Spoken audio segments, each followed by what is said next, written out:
இடம்பொருள் நேயர்களுக்கு வணக்கம். ஸோ இன்றைக்கி பார்த்திங்க அப்படின்னா மகாநதி சீரியலில் தேவையான ஒரு விஷயம் நடந்திருக்கு. அப்பாடா அப்படின்னு மனதிருப்தி ஆகிற மாதிரி ஒரு விஷயம்.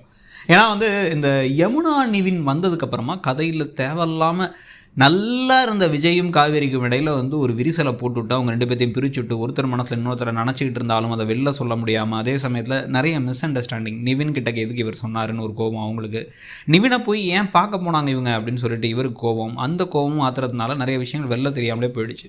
ஆக்சுவலாக நிவின் முதல் தடவையாக இந்த யமுனாவை காதலிக்கிறாங்க, யமுனா நிவினை காதலிக்கிறாங்க. அந்த பிரச்சனை இதுக்காக நிவினை போய் இவங்க போய் பார்த்துட்டு வந்தாங்கங்கும் போது இவங்களும் நிவினும் பார்த்துட்டு வந்ததை, காவேரியும் நிவினும் பார்த்துட்டு வந்ததை ராகினி தெளிவாக போட்டு கொடுத்துட்டாங்க விஜய்கிட்ட. விஜய்க்கான அன்னைக்கு தான் தெரிஞ்சு பொசசிவ்னஸ் அவருக்கு இருக்குது.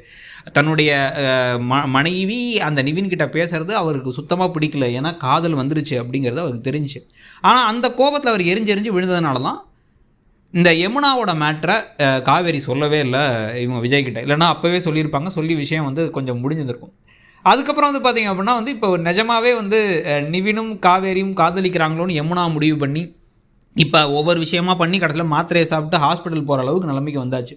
இந்த சமயத்தில் இப்போவாச்சும் இந்த விஷயம் விஜய்க்கு தெரிய வருமா வராதா, விஜய்க்கு சொல்லுவாங்களா மாட்டாங்களான்னு யோசிச்சுட்டு இருந்தால் கடைசியாக விஜய்க்கு எப்படியோ தெரிய வருது. அதை காவேரியை தான் ஃபோன் பண்ணி சொல்லியிருக்கிறதுக்கான வாய்ப்பு இருக்குது. சொல்லியிருந்தால் நல்லது. அப்போ ஒரு அந்த நைட் அந்த கெட் டுகெதர்லாம் முடிச்சுட்டு நேராக கிளம்பி ஹாஸ்பிட்டல் வராரு. இப்போ நிவினை பார்த்து எங்கள் குடும்பத்து பொண்ணை நீங்கள் இப்படி ஹாஸ்பிட்டல் சேர்த்து கூடவே இருந்து பார்த்துக்கிட்டதுக்கு மிக்க நன்றி அப்படின்னு அவர் சொல்கிறதுலேயே ஒரு நக்கலும் நையாண்டியும் தெரியுது. கிளம்புடா அவங்க வேலை முடிஞ்சு அப்படிங்கிற மாதிரி லைட்டாக ஒரு டோனில் பேசுகிறாரு. இந்த மாதிரி கடைசியில் இதே மாதிரி டாப் போட்டு பேசி சண்டைகளாக இவங்க ரெண்டு பேத்துக்கிட்ட வரப்போகுதுங்கிறது நமக்கு தெளிவாக தெரியுது இந்த கூடிய சீக்கிரத்துலேயே. ஸோ இப்போ இது நடந்ததுக்கு பிறகு இப்போ என்ன பண்ணுறாரு விஜய் அப்படின்னா நேராக உள்ளார போய் யமுனாட்ட பேசுகிறாரு. யமுனா இப்போ தான் வாயை திறந்து உண்மையை சொல்கிறாங்க. நான் நிவினை காதலிக்கிறேன், நிவினை என்ன ஏற்றுக்கலாங்கிறது எனக்கு மனசு அவ்வளோ கஷ்டமாக இருக்குது, வலிக்குது, அவர் என்னை ஏற்றுக்கிறேன்னு தான் சொன்னார் அப்படின்னும் போது இவங்க டக்குன்னு கேட்டுறாரு, ஏன் நிவின் உன்னை ஏற்றுக்கல. அப்போ நிவின் என்ன காரணம் சொல்கிறான் அப்படின்னா, மனசில் யாரோ இருக்காங்களாம். அப்படின்னா மனசில் யாரோ இருக்காங்க, அவங்களுக்காக வெயிட் பண்ணுறேன்னா காவேரிக்காக வெயிட் பண்ணுறேன்னு சொன்னானா அப்படின்னா ஆமாம் அப்படின்னோடனே இவருக்கு தெரியும் காவேரிக்காக ஏன் நிவின் வெயிட் பண்ணுறாரு, இவர் செஞ்ச வேலையால் தான். இவர் தேவையில்லாமல் போய் அந்த ஆசையெல்லாம் விட்டுட்டு எங்கிருந்தாலும் வாழ்கின்ற இந்த நிவினை பிடிச்சி கூப்பிட்டு அவருக்கு அந்த பழைய ஆசையை நினைவுபடுத்தி விட்டதான் தெரியும்.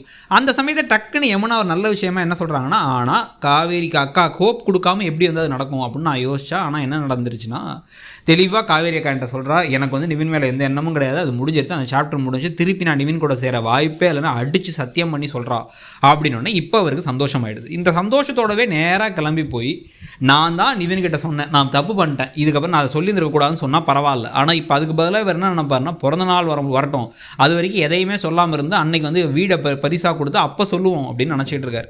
ஆனால் அதுக்கு நடுவில் வெண்ணிலாவோட என்ட்ரி வந்தால் இவங்களுக்குள்ளார ஒரு பெரிய இடியே விழப்போகுது. ஸோ இந்த கதை எப்படி போகுதுன்னு நினைக்கிறீங்கிறத சொல்லுங்கள். இப்போதைக்கு யமுனா சொன்னதுனால விஜய்க்கும் புரிஞ்சிருச்சு, காவேரி மனத்துலையும் விஜய் தான் இருக்காங்கிறத நமக்கு மைண்ட் வாய்ஸில் காமிச்சிட்டாங்கிறத பற்றி உங்கள் கருத்து என்னங்கிறத சொல்லுங்கள். தேங்க்யூ.